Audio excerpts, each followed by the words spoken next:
ただいま。もしても久しぶりに戻ったけど相変わらずめちゃくちゃだねみんな。ないのよね。憧れはどうしようもなく胸を焦がすから。アークナイツ久方ぶりの故郷は変わり果てていた。 6 years. That's how long it takes Hypergriff to bestow us with a PC client for Arknights. I don't have to deal with the god-awful emulator experience anymore. The emulator I used started to show stuttering issues that hurts my eyes when playing, and it's shoving ads to my face on every startup. Rant aside, the launch of the PC client would open up the doors for new players. Naturally, those who play Enfield would like to try out Arknights to learn more about the world building outside of Talos, and the many lores of Terra. This makes me happy to see because Arknights is one of the few games that I've played for many years, and the one game that springboarded this channel. As an Arknights veteran of 6 years and a 5-time Texas cosplayer, I want to share my knowledge that I accumulated over the years so that you have a smooth onboarding experience. I also have a bonus tip, so watch until the end if you want to know what that is. You can't skip!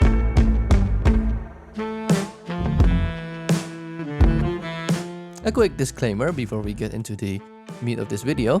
Your experience might be different than mine. I started playing in July 2020, and the new player experience is significantly different back then compared to today. While the tips I share on this video covers the foundation of Arknights, there might be some stuff I missed, so if that happens, feel free to correct me in the comments and share your own knowledge as well. Anyway, let's get into it.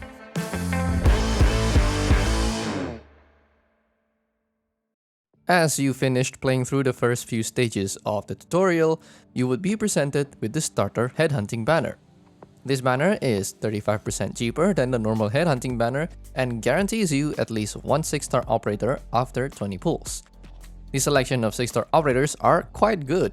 It has changed over the years and the selection is different today than when I started. As of August 2026, the 6-star operators are Blaze, Thorns, Mountain, Zarya, XCI, and Silver Ash. 4 of them, Blaze, Thorns, Mountain, and Zarya, are some of the best lane holders, while the other 2 are some of the best DPS, especially for new players. The 5-star selections are also quite decent, notably La Pluma, Tilopsis, Spectre, and Laplan, providing decent utility, and also these guys are pretty strong in general. I have videos on La Pluma and Tilopsis, so do check that out after this video. In addition to the beginner banner, you'll also get a 6-star selector after signing in for 5 consecutive days. The operators here share the same pool as their starter banner, so make sure you complete this starter banner before using the 6-star selector to eliminate the possibility of duplicates. Yes, you do not need duplicates for 6-star operators, which I will explain further in the next tip. Lastly, I want to mention that rerolling in Arknights is not recommended. Rerolling in general is time consuming, and no matter which 6-star operator you get, you will be in good position anyway.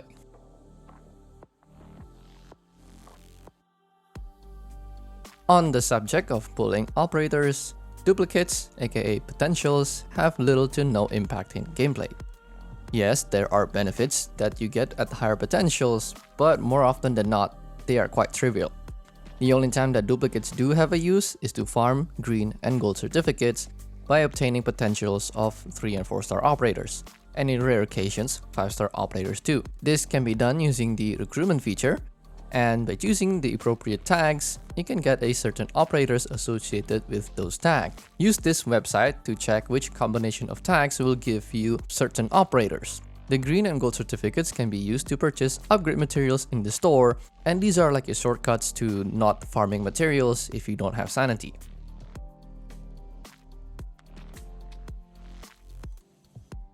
Arknights has a lot of operator classes, and each class has its own subclasses. As a new player, you don't need to worry about the subclasses, as that will come with experience. You do need to familiarize yourself with the main classes and their fundamental roles. I will not explain it in detail in this video, but you can check out the Arknights wiki to learn what each class can do, arknights.wiki.gg. The high diversity of operators in Arknights makes it really important that you must have at least one operator from each class in your starting squad. Conveniently, The game gives you 3-star operators that covers all 8 major classes, which is good enough to clear chapters 0, 1, and 2. Having a diverse roster allows you to be flexible and adapt to many different stage configurations and eventually other game modes within Arknights. Game modes like Integrated Strategies, SSS, and Reclamation Algorithm encourages you to have operators in every class so that you can adapt to various conditions.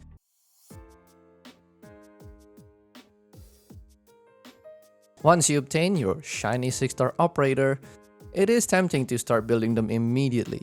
However, these guys are a massive black hole for your resources in the early game. Even late game, they are still take up a lot of materials. In addition to that, some of their materials can only be farmed in stages you haven't unlocked yet. You need to build your 3-star operator first to E1 level 55 so that auto-deploy can farm materials consistently for you. Then use the materials you farm to upgrade your 4-star operators to Elite 1 level 60 to farm stages with higher tier materials, which are almost always a bit more harder to clear. I admit the progression feels very slow, but in my opinion, this slow burn process makes it easier to familiarize yourself with the game mechanics and reduce the effects of burnout. I also want to add that if you want to start promoting your operators to Elite 2, you're better off doing that for your 4-star operators, since the most expensive materials for them are usually at tier 3, and they are farmable and also craftable. Building a 6-star operator is expensive and costs you a lot of materials, but liking this video and subscribing to my channel only costs you a few clicks, and you don't need to farm and deal with RNG drops. So do that before I move on to the next tip. I also have a Discord server if you want to hang out with me and talk about Arknights or Arknights Enfield. You can find the invite link down below.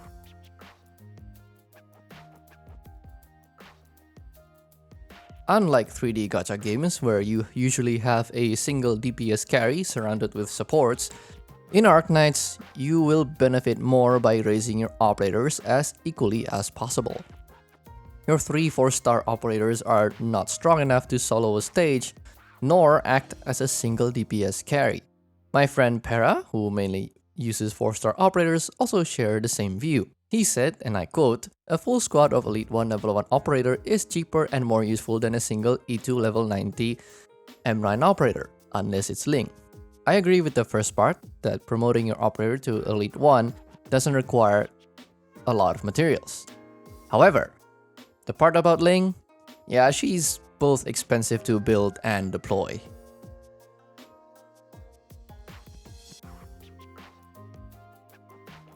In Arknights, failure is part of the experience. When starting out, getting a 3-star clear on the first try might be a challenge, but every failure is an opportunity to improve. If looking at the massive mission failed screen is not enjoyable for you, each of the stage in the main story, side story, and vignettes has a practice mode that allows you to take a peek without spending a single sanity. This allows you to get to know what enemies will be present, since enemy intel does not show up before you enter it for the very first time. What's great about Arknights is that all of the stages, except for a very few difficult ones, can be cleared with low rarity operators. Content creators such as Dr. Silvergun, EchoGen, and Kyostin have mastered the art of using low rarity operators only.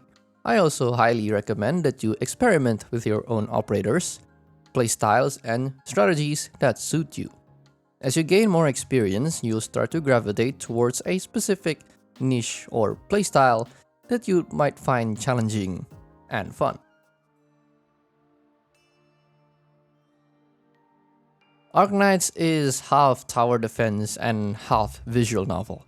Despite being a 6-year-old game, the visual novel side is still lacking. I don't know if it's just me, but reading stories in the game feels unenjoyable.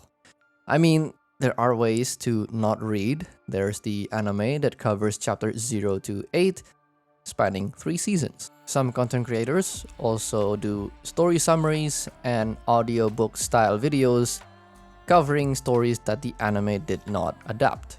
Some of you still want to read for yourself but don't like the game interface, which in that case, I will introduce you Timo's Arknights Story Reader by Timo Ardapel. This is a web-based story reader for Arknights, and Timo has compiled the main chapters, side stories, vignettes, operator records, integrated strategies, reclamation algorithm, and other small side content stories. In addition to that, the website also has CG illustrations and PNG character sprites if you need to use them for one reason or another. And most important of all, it can also track your reading progress. You can easily continue where you left off and check the stories that you already read, which is a massive quality of improvement that unfortunately Arknights don't have yet. Come on, Hypergrave, I need this.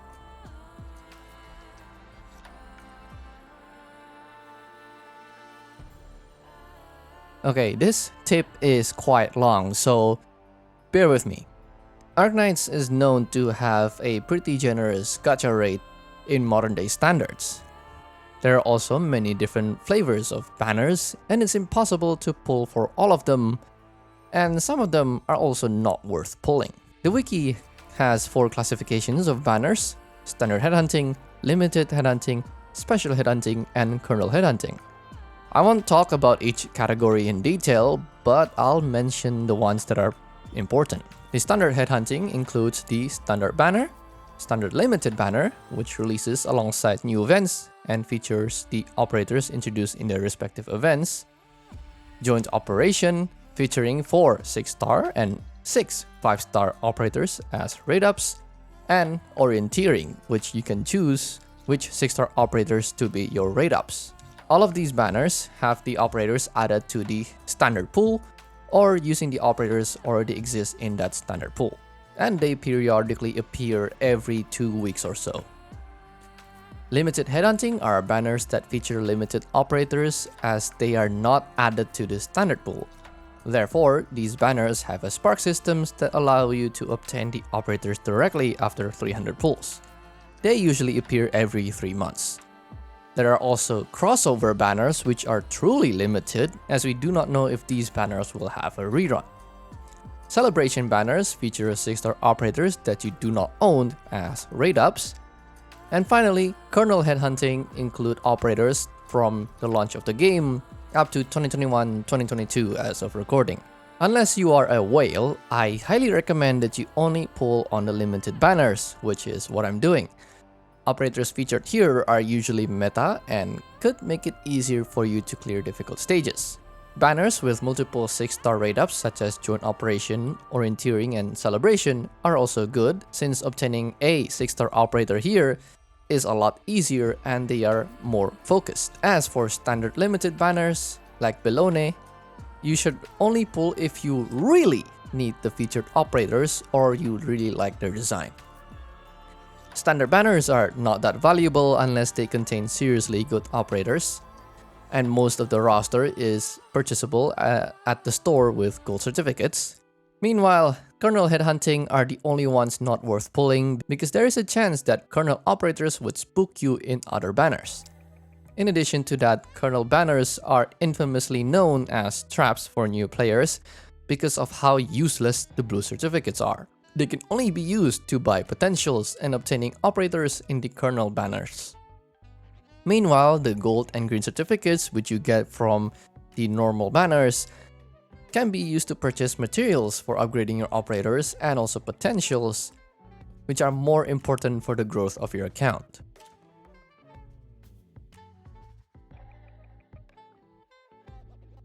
Support units allow you to borrow your friends' or strangers' operators that you do not own. This is a great tool for testing whether a new operator is worth pulling, because there is always someone out there who already built said operators to Elite 2 level 90 in a blink of an eye. Support units are also a great tool to help you clear difficult stages, but doing so locks you out of auto-deploy in normal stages. However, special event stages like Contingency Contract, Vector Breakthrough, and Integrated Strategies, or any stages that do not have auto-deploy, this restriction does not apply, so you can use support units as much as you want. If you don't like the first selection of support units, you can always refresh it, but the more you refresh, the longer the cooldown timer. You can choose which skill and module you want the support units to equip, which is a relatively recent feature that Hypergrave added. this was not a thing when the game launches.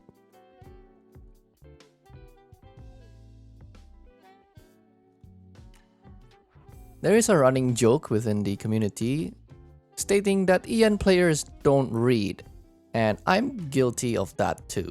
This leads to some players not understanding how certain stage or boss mechanics work. So you end up spending hours brute forcing a stage or losing your IRL sanity and want to punch your monitor.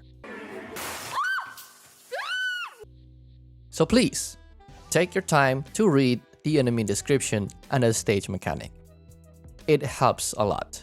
If you still don't get it, consult the wiki, check out the guides by other creators, or join my Discord server. We have some of the best Arknights players here. There you go. That's 10 important tips that makes your starting journey in Arknights a lot more smoother. And here's the bonus tip I promised. Arknights supports voice lines in multiple languages. Unlike Enfield, which has a blanket language setting, Arknights allows you to set individual or batch settings for different languages.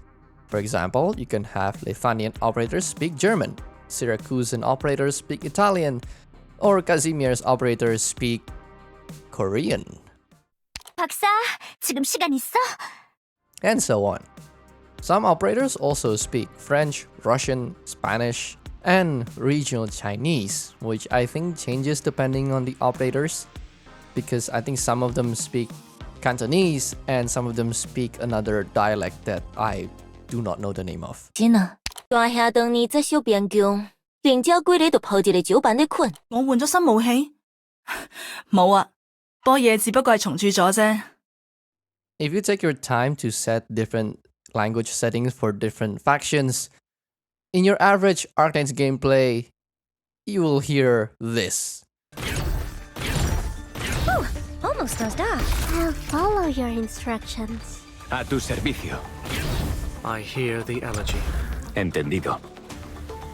はい。要嚟真啊！ It's like you're in a multicultural language exchange battlefield. Anyway, thank you for watching all the way to the end. That is all the tips I have for you, and hopefully your onboarding to Arknights is a lot smoother. If you have more tips yourself, share it in the comments below. Check out my first collab video with Silent talking about Blaze Altar. I'm gonna go back playing Stronghold Protocol because this game mode is so addicting. Goodbye!